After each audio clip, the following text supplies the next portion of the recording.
Welcome मित्रांनो, तुम्हा सर्वांचं स्वागत आहे. मित्रांनो, या चॅनलवर आपण पंचायत राज संबंधित एक सिरीज चालवलेली आहे आणि त्या सिरीजमध्ये आपण बघतो की आतापर्यंत आलेले सगळे PYQ म्हणजे ऑल एक्झाम आहेत. म्हणजे क्लास 1 ते आपण बघतो सरळ सेवा, त्यामध्ये MPSC एक्झाम असो, त्याच्यानंतर ग्रुप बी एक्झाम असो, त्यामध्ये PSI STI SO त्यांच्या एक्झाम असो, मेन्स असो, प्रिलिम्स असो, त्याचप्रमाणे मित्रांनो गट क च्या एक्झाम असो, गट ड च्या एक्झाम असो, सरळ सेवा एक्झाम असो, प्रत्येक एक्झाममधील प्रश्नांचा ॲनालिसिस करून हे जे व्हिडिओ आहेत ते बनवण्यात आलेले आहेत.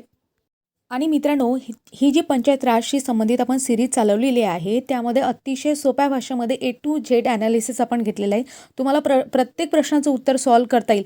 जर तुम्ही जर व्हिडिओ लेक्चर बघितलं आणि त्याच्यानंतर PYQ तुम्ही सॉल्व केले, PYQचं सुद्धा मी लेक्चर घेतलेलं आहे. त्याच्याशी संबंधित ज्या काही लॉजिक असेल, ट्रिक असेल, त्यांचासुद्धा इथे अभ्यास आपण करून घेतलेला आहे. तर तुम्ही हे लेक्चर सिरीज नक्की बघा. आणि या लेक्चर सिरीजची लिंक जी आहे ती तुम्हाला म्हणजे प्लेलिस्ट आपण अपलोड केली आहे. तुम्ही चॅनलवर जाऊन चॅनलला भेट देऊ शकता किंवा कमेंट बॉक्समध्ये मी या प्लेलिस्टची लिंक आहे ते टाकून देईन. त्यामध्ये प्रत्येक लेक्चर बघा. सुरुवातीला ग्राम स्तरापासून स्टार्ट करा, त्याच्यानंतर पंचायत समिती, नंतर आपण एक एक लेक्चर अपलोडेड करत जाऊ. त्याच्याशी संबंधित जे काही PYQ असतील ते सगळे PYQचं ॲनालिसिस तिथे घेतलेलं आहे मित्रांनो. म्हणजे तुम्हाला सगळा ऑल ओव्हर तो टॉपिक काय होईल तर कवर होईल. तसेच मित्रांनो, विविध स्पर्धा परीक्षांशी रिलेटेड, करंटशी रिलेटेड, त्याच्यानंतर वेगवेगळे सब्जेक्ट आहेत, सायन्स आहे, हिस्ट्री आहे वगैरे, सगळ्यांबद्दल आपण व्हिडिओ अपलोडेड करणार आहोत समोर.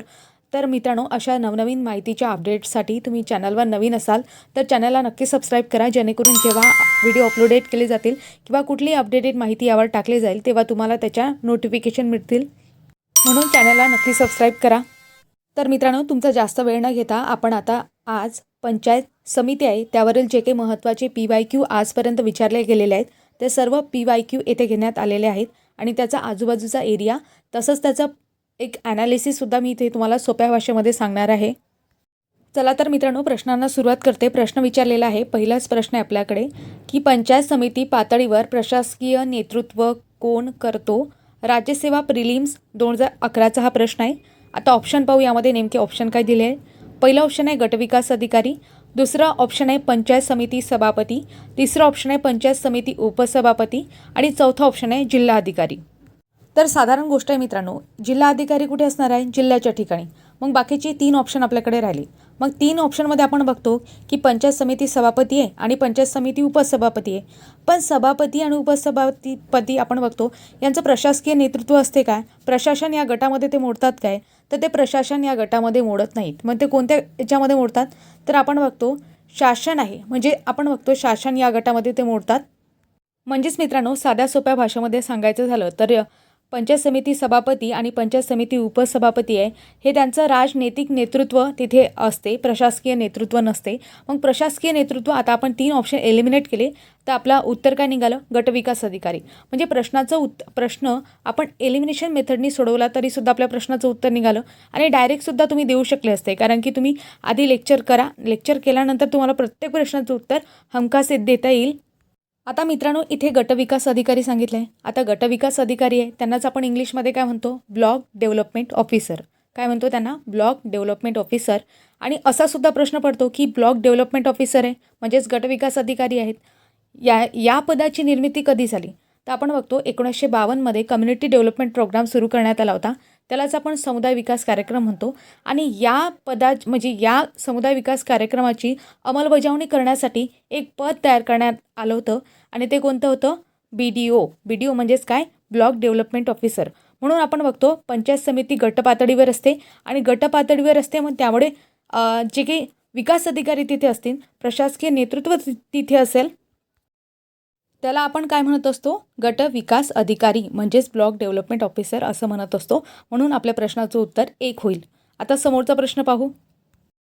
पुढचा प्रश्न खूप इंटरेस्टिंग प्रश्न आहे. राज्यसेवा प्रिलिम्स 2010चा प्रश्न आहे आणि 1 लाइनर प्रश्न विचारण्यात आला होता की पंचायत समितीचे उत्पन्नाचे मार्ग कोणते? तर मित्रांनो, एक साधारण गोष्ट आहे की आपण बघतो यामध्ये सुरुवातीला ऑप्शन पाहू, त्याच्यानंतर मी तुम्हाला एक्सप्लेन करते की घरपट्टी आहे का, दुसरा ऑप्शन आहे जकात, तिसरा ऑप्शन आहे जमीन कर म्हणजे लँड टॅक्स आणि चौथा ऑप्शन आहे वरीलपैकी एकही नाही. तर मित्रांनो, मी तुम्हाला सांगितलं की ग्रामीण स्थानिक स्वराज्य संस्थेबद्दल सांगितलं होतं. त्यामध्ये 3 स्तर सांगितले होते. 3 स्तरापैकी आपण बघतो ग्रामपंचायत आहे, पंचायत समिती आणि जिल्हा परिषद आहे. पंचायत समिती कुठला स्तर? मधला स्तर. तर आपण बघतो ग्रामपंचायतीला स्वतःचे उत्पन्नाचे स्रोत आहेत, तसंच राज्य शासनसुद्धा अनुदान वगैरे पुरवते. नंतर आपण बघतो की जिल्हा परिषद आहे, तिलासुद्धा स्वतःचे उत्पन्नाचे स्रोत आहेत आणि राज्य शासनसुद्धा त्या अनुदान वगैरे पुरवते. परंतु आपण बघतो पंचायत समिती आहे, पंचायत समितीला कुठल्याही प्रकारे स्वतःच्या उत्पन्नाचे सोर्स नाहीत किंवा स्रोत नाहीत. तिला सर्वस्वी डिपेंड राहावं लागते. म्हणजे अनुदानावर राज्य शासन तिला अनुदान पुरवेल किंवा जिल्हा परिषद आहे ते त्याला सहाय्य पुरवेल. म्हणजे आपण बघतो की पंचायत समिती आहे, पंचायत समितीला स्वतःच्या उत्पन्नाचे कोणत्याही प्रकारचे सोर्स नाहीत. मग यामध्ये ऑप्शन काय येईल आपलं? ऑप्शन क्रमांक 4 वरीलपैकी एकही नाही. म्हणून लक्षात ठेवा मित्रांनो, महत्त्वाचा प्रश्न आहे. समोरचा प्रश्न आहे, पंचायत समितीच्या 2 सभांमध्ये किती महिन्यांपेक्षा जास्त कालावधी असता कामा नये. तर मित्रांनो, आपण पंचायत समितीच्या सभा बघितल्या होत्या आणि सभेबद्दल आपण बघितलं होतं. तर आता सुरुवातीला ऑप्शन पाहू. राज्यसेवा मुख्य 2017चा प्रश्न आहे. त्यामध्ये आपण ऑप्शन पाहू. 1 महिना, 2 महिने, 3 महिने, 4 महिने. तर मित्रांनो, मी तुम्हाला सांगितलं होतं मागच्या व्हिडिओमध्ये, पंचायत समिती या व्हिडिओमध्ये, की पंचायत समितीची प्रत्येक महिन्याला किमान एक सभा असते. काय म्हटलं? किमान आणि कमाल या शब्दामध्ये फसू शकतो आपण. तर प्रत्येक महिन्याला किमान एक सभा असते, म्हणजे कमीत कमी एक सभा प्रत्येक महिन्याला पंचायत समितीची झाली पाहिजे. म्हणजेच इनडायरेक्टली आपण बघतो की पंचायत समितीच्या 2 सभांमध्ये एका महिन्यापेक्षा जास्त किंवा अधिक अंतर असायला नसावे. म्हणजे अशा प्रकारे आपण बघतो की वर्षभरामध्ये किती सभा व्हायला पाहिजेत? तर कमीत कमी 12 सभा पंचायत समितीच्या व्हायला पाहिजेत. आणि पंचायत समितीचे जे सभेचे अध्यक्ष असतात ते अध्यक्षस्थान कोण भूषवत असते? तर पंचायत समितीचे सभापती. आणि उपाध्यक्ष स्थान कोण असते? तर उपसभापती. आपण बघतो असा सुद्धा प्रश्न विचारतात की सभापती जर गैरहजर असतील तर त्यांच्या जागी कोण अध्यक्षस्थान भूषवेल? तर उपसभापती जे असतील ते अध्यक्षस्थान भूषवतील. आणि समजा जर सभापतीसुद्धा नाहीत आणि उपसभापतीसुद्धा नाहीत, मग अशा वेळेस काय असतील? म्हणजे अनुपस्थितच असतील तर अशा वेळेस काय असते? तर त्या जी काही पंचायत समिती आहे त्या पंचायत समितीपैकी जे काही सदस्य आहे त्यापैकी एकाची सभेच्या अध्यक्षस्थानी काय केली जाते? निवड केली जाते.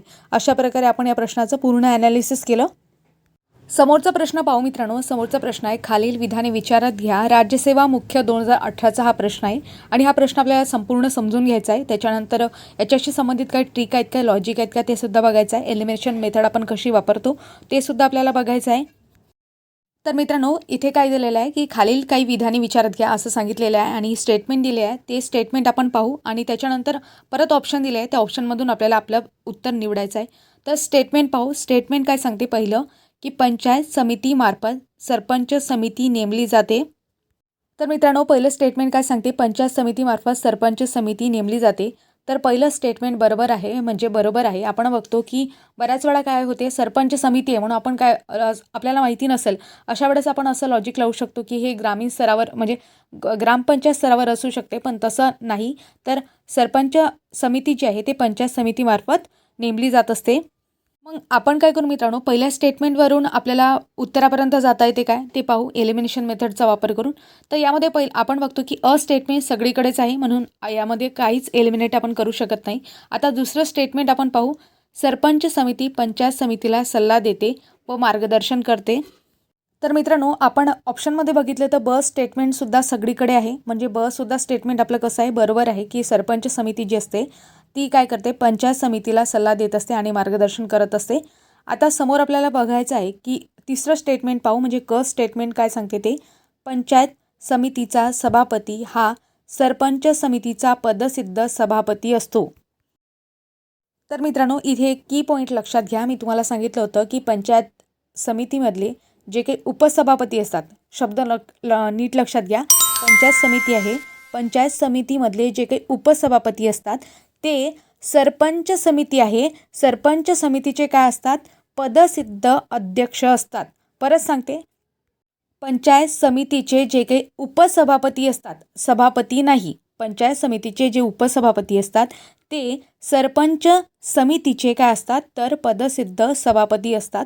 म्हणून तिसरं स्टेटमेंट काय आपलं चुकीचं आहे आणि तिसरं स्टेटमेंट आपल्याला चूक पाहिजे. म्हणजेच मित्रांनो, इथे दुसरं आणि चौथं जे ऑप्शन आहे एलिमिनेशनकडून आपण ते बाद करू शकतो. म्हणजे आपल्याकडे आता 2च ऑप्शन राहिले, पहिलं आणि तिसरं. यामध्ये आपण 50-50मध्ये आलेलो आहोत. आता आपल्याला चौथं स्टेटमेंट पाहायचं आणि चौथं स्टेटमेंटवर आपल्या प्रश्नाचं उत्तर निघणार आहे. चौथं स्टेटमेंट काय सांगते? विस्तार अधिकारी म्हणजे पंचायती हा सरपंच समितीचा पदसिद्ध सचिव असतो. तर मित्रांनो आपण बघतो जे चौथं स्टेटमेंट आहे ड ते अगदी बरोबर आहे. विस्तार जे अधिकारी जे असतात ते काय असतात, सरपंच समितीचे पदसिद्ध सचिव असतात. सचिव म्हणजेच काय म्हणू शकतो आपण, प्रशासकीय प्रमुख असतात. म्हणजे मित्रांनो इथे आपण बघितलं तर आपलं ऑप्शन क्रमांक 3 हे याचं बरोबर उत्तर आहे. अ, ब आणि ड हे विधाने हे स्टेटमेंट काय आहेत तर बरोबर आहे. अशा प्रकारे आपण एलिमिनेशन केलं, लॉजिक वापरलं. तर मित्रांनो इथे सरपंच समितीचा उल्लेख झाला आहे आणि त्याबद्दल आपण डिटेल बघितलं होतं. तरीसुद्धा मी एक रिकॅप म्हणून तुम्हाला परत ह्या गोष्टी सांगते की सरपंच समिती असते. सरपंच समितीची जी काही तरतूद आहे ते महाराष्ट्र जिल्हा परिषद व पंचायत समिती 1961 मधील कलम 77 अ आहे. त्यानुसार याची तरतूद करण्यात आलेली आहे. तरतूद म्हणजे कोणाची, सरपंच समितीची. आणि हिचं कार्यक्षेत्र काय असते, कोणाच्या अंतर्गत असते, आपण बघितलं पहिलं स्टेटमेंट. पंचायत समितीच्या अंतर्गत याचं काय असते तर कार्यक्षेत्र असते. आणि हे काय करते, पंचायत समितीला सल्ला देणे, मार्गदर्शन करणे याचं काम म्हणजे असते ते म्हणजे सरपंच समितीचं असते. मित्रांनो मी आता तुम्हाला सरपंच समितीबद्दल काही प्रश्न विचारते. प्रश्न असा आहे म्हणजे की सरपंच समितीमधले जे काही सदस्य असतात त्यांचा कार्यकाळ किती वर्ष असतो. आणि दुसरा प्रश्न असा आहे की सरपंच समितीमध्ये पंचायत समितीच्या कार्यक्षेत्रातील एकूण किती सरपंचांचा समावेश होतो. प्रश्न नीट लक्षात घ्या आणि त्या प्रश्नाचं उत्तर देण्याचा प्रयत्न करा. मागील पंचायत समिती आहे या व्हिडिओमध्ये मी तुम्हाला डिटेलपणे सांगितलेलं आहे.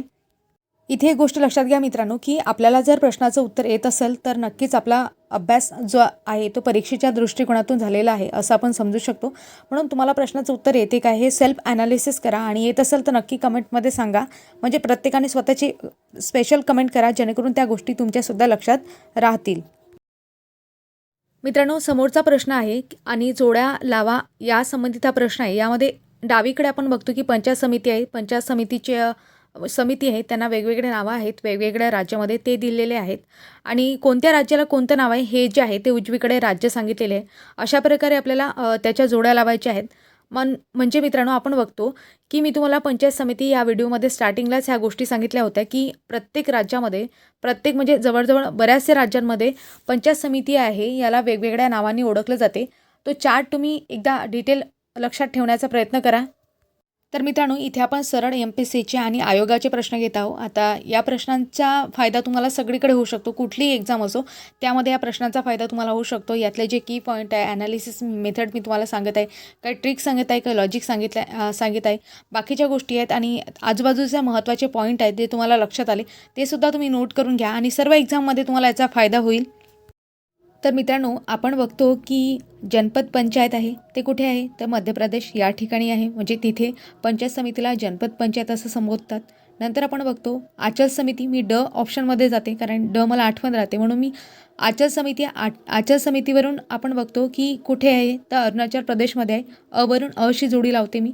तर म्हणून मित्रांनो डचं एक आपण बघतो डचं एक कोणत्या ऑप्शनमध्ये आहे तर ऑप्शन बघितले तर ऑप्शन क्रमांक 3मध्ये आपल्याला याचं उत्तर भेटते. मग आपण एलिमिनेट करून किंवा आपल्याकडे जे काही की पॉईंट्स असतील जे आपल्याला माहिती असेल त्यावरून आपण आपल्या प्रश्नाच्या उत्तरापर्यंत पोहोचू शकतो. मग आता आपण बघतो ड फक्त एका ठिकाणी डमध्ये अची जोडी जी आहे अरुणाचल प्रदेश हे आपल्याला फिक्स माहीत आहे, ते फक्त ऑप्शन क्रमांक 3मध्ये म्हणून लक्षात ठेवायचं. आता आपण बाकीचे सुद्धा ऑप्शन पाहू. जनपद पंचायत मी तुम्हाला सांगितलं मध्य प्रदेशमध्ये म्हणजे 3. नंतर पंचायत संघ जे आहे ते आपण कुठे तर तामिळनाडूमध्ये. क्षेत्र समिती आहे ते कुठे तर जम्मू आणि काश्मीरमध्ये. आणि आचल समिती आहे ते कुठे अरुणाचल प्रदेशमध्ये. म्हणजेच मित्रांनो आपण बघतो 3, 2, 4, 1 हे आपल्या ऑप्शनमध्ये असायला हवं आणि असं ऑप्शन क्रमांक 3 आहे म्हणून ते आपल्या प्रश्नाचं बरोबर उत्तर होईल. चला तर मित्रांनो आता समोरचा प्रश्न पाहू. समोरचा प्रश्न आहे पंचायत समितीच्या सभापतीविरुद्ध अविश्वास ठरावाबाबत खालीलपैकी कोणते विधान चुकीचे आहे. काय विचारलं आहे प्रश्नामध्ये, चुकीचं विधान विचारलं आहे. तर लक्षात ठेवा राज्यसेवा मुख्य 2015चा हा प्रश्न आहे. आता काही स्टेटमेंट आहे ते स्टेटमेंट पाहू आणि या स्टेटमेंटमधून आपल्याला चुकीचं उत्तर शोधायचं आहे. मित्रांनो बॅकग्राऊंडचा जो आवाज आहे तो घराच्या बाजूला काम सुरू आहे त्याचा बॅकग्राऊंडचा आवाज आहे तर स्किप करा आवाजाला आणि प्रश्न आपण कंटिन्यू करू. तर पहिलं स्टेटमेंट आहे अविश्वास ठराव मंजूर होण्यासाठी 2/3 बहुमताची आवश्यकता असते. कोणाच्या बाबतीत विचारलं आहे, पंचायत समितीच्या सभापती विरुद्ध. तर मित्रांनो हे स्टेटमेंट कसं आहे, बरोबर आहे. नंतर आपण बघतो जेथे सभापती पद हे महिलेसाठी राखीव असेल किंवा राखीव आहे तेथे अविश्वास ठराव मंजूर होण्यासाठी 3/4 बहुमताची आवश्यकता असते. तर मित्रांनो, हे सुद्धा स्टेटमेंट कसं आहे तर बरोबर आहे. आता तिसरं स्टेटमेंट पाहू. तिसरं स्टेटमेंट पाहू मित्रांनो, काय सांगते. सभापतीच्या निवडणुकीच्या तारखेपासून 6 महिन्याच्या आत असा कोणताही अविश्वासाचा ठराव मांडता येत नाही. तर मित्रांनो, तिसरं स्टेटमेंटसुद्धा काय आहे बरोबर आहे. आता आता मित्रांनो, आपल्याला लॉजिकल समजलं की पहिलंही बरोबर आहे, दुसरंही बरोबर आहे, तिसरं बरोबर आहे आणि नक्की चौथं आपलं जे स्टेटमेंट आहे ते चुकीचं आहे. मग चुकीचं आहे का तर आपण रिचेक करू. तर बघा, अविश्वासाचा ठराव एकदा फेटाळण्यात आला तर त्या तारखेपासून 6 महिन्याच्या आत अविश्वासाचा ठराव दुसऱ्यांदा आणता येणार नाही असं सांगितलं आहे चौथ्या स्टेटमेंटमध्ये. तर मित्रांनो, हे जे स्टेटमेंट आहे या स्टेटमेंटमध्ये सगळं बरोबर आहे, फक्त एक शब्द चुकला आहे. 6 महिन्याच्या आत नाही तर आपल्याला 1 वर्षाच्या आत असं पाहिजे होतं. म्हणजे इथे 6 महिने जर नसतं तर हे स्टेटमेंट कसं असतं बरोबर असतं. त्या ठिकाणी 1 वर्ष हे पाहिजे होतं. म्हणजे अविश्वासाचा ठराव आपण बघतो की एकदा फेटाळण्यात आला तर त्या तारखेपासून 1 वर्षाच्या आत अविश्वासाचा ठराव दुसऱ्यांदा आणता येणार नाही. अशा प्रकारे मित्रांनो, आपण या प्रश्नाचं व्यवस्थित ॲनालिसिस केलं. तर मित्रांनो, आता आपण काय करणार आहोत की हा जो प्रश्न आहे याच्याशी संबंधित काही रिलेटेड गोष्टी आहेत, त्यात मी तुमच्यासाठी काही प्रश्न देणार आहे. त्या प्रश्नाचं उत्तर तुम्हाला कमेंटमध्ये द्यायचं आहे. तर प्रश्न नीट ऐका आणि प्रश्नाचं उत्तर कमेंट करण्याचा प्रयत्न करा. तर प्रश्न आहे मित्रांनो की पंचायत समितीचे जे काही सभापती आहेत आणि उपसभापती आहेत यांच्या विरोधात अविश्वासाचा ठराव जर मांडायचा असेल तर कोणता कायदा आहे आणि त्या कायद्यातील कोणत्या कलमानुसार अविश्वासाचा ठराव मांडता येतो. हा सरळ जसाचा तसा मुद्दा मी तुम्हाला सांगितला होता.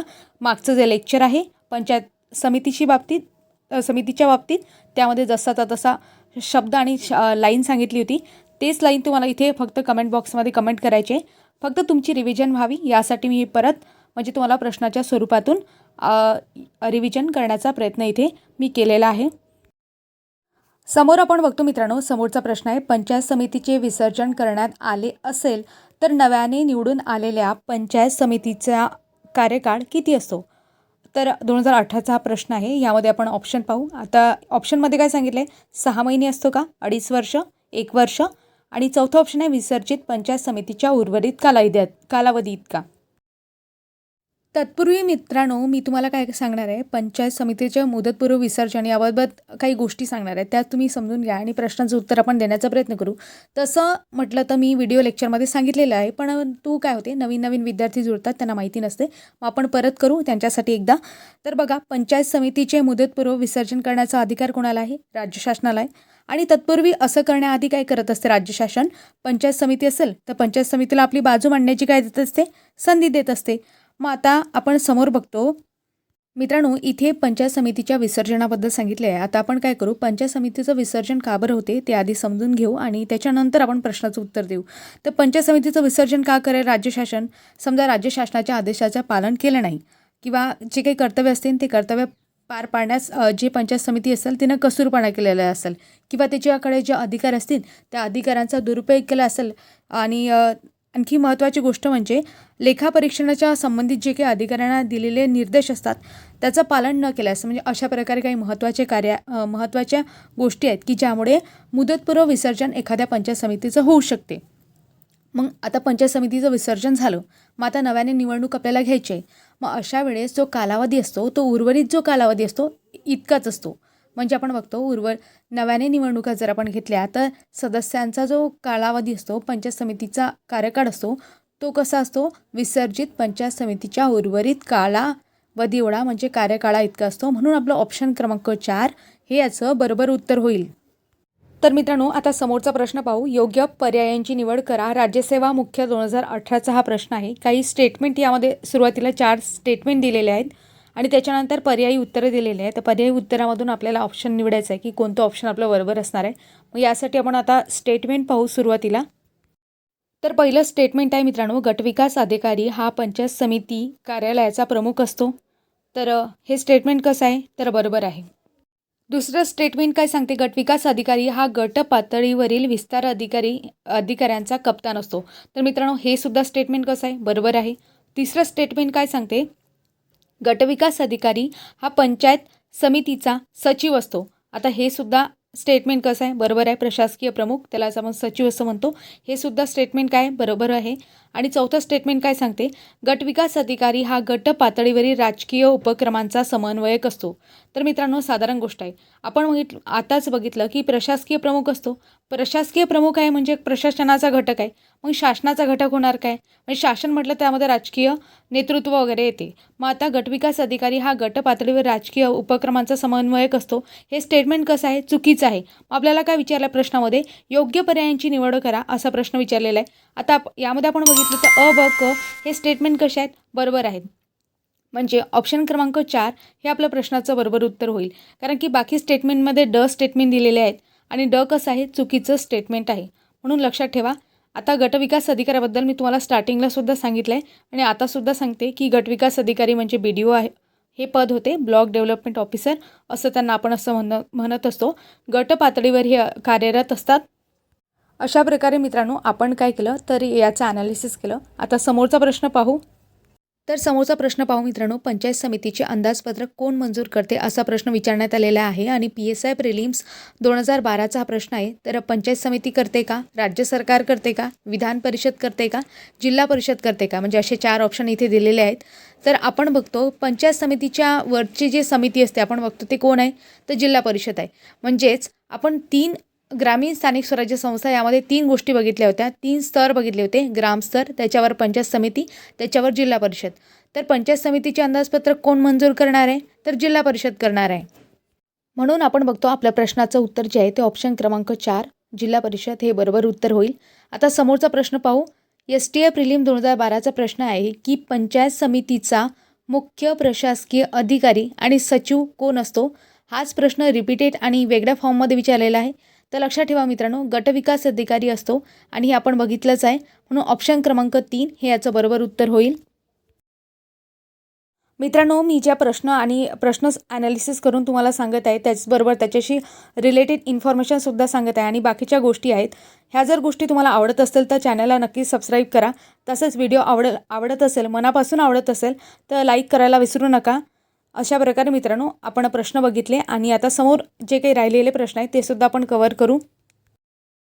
तर मित्रांनो, हे प्रश्न रिपीटेड झालेले आहेत. पंचायत समितीचा प्रशासकीय प्रमुख आणि सचिव म्हणून कोण कार्य करतो हे सगळ्यांना माहिती आहे. आता गटविकास अधिकारी आहे. राज्यसेवा पूर्व 2011ला रिपीट झाला प्रश्न. आता आणखी हा प्रश्न म्हणजे काही प्रश्न रिपीटेडसुद्धा झाले आहेत. पंचायत समिती पातळीवर प्रशासकीय नेतृत्व कोण करतो, तर आपल्याला माहिती आहे गटविकास अधिकारी आहेत. म्हणजे हे प्रश्न रिपीटेड झालेले आहेत. समोरचा प्रश्न आहे मित्रांनो, पंचायत समितीला आसाममध्ये रिकाम जागा म्हटले जाते. ASO मेन्स 2017चा हा प्रश्न आहे. यामध्ये ऑप्शन पाहू. आंचलिक पंचायत, जनपद सभा, महाकम परिषद आणि जिल्हा पंचायत. तर मित्रांनो आपण बघतो पंचायत समितीला आसाममध्ये कोणत्या नावाने ओळखलं जाते किंवा म्हटलं जाते, तर आंचलिक पंचायत आहे असं आसाममध्ये म्हटलं जाते. म्हणून ऑप्शन क्रमांक 1 हे याचं बरोबर उत्तर होईल. आता ह्या ज्या गोष्टी आहेत ते फॅक्च्युअल आहे, ह्या तुम्हाला लक्षात असायला हव्यात. म्हणून ज्या काही फॅक्च्युअल गोष्टी आहेत त्या पूर्ण लक्षात ठेवण्याचा प्रयत्न करा. ट्रिकनुसार लक्षात ठेवा, लॉजिकनुसार लक्षात ठेवा, परंतु त्या गोष्टी लक्षात राहिल्या पाहिजे. आपल्याला 1-2 जरी गोष्टी माहिती असल्या तर आपण उत्तरापर्यंत पोहोचू शकतो एलिमिनेट करून.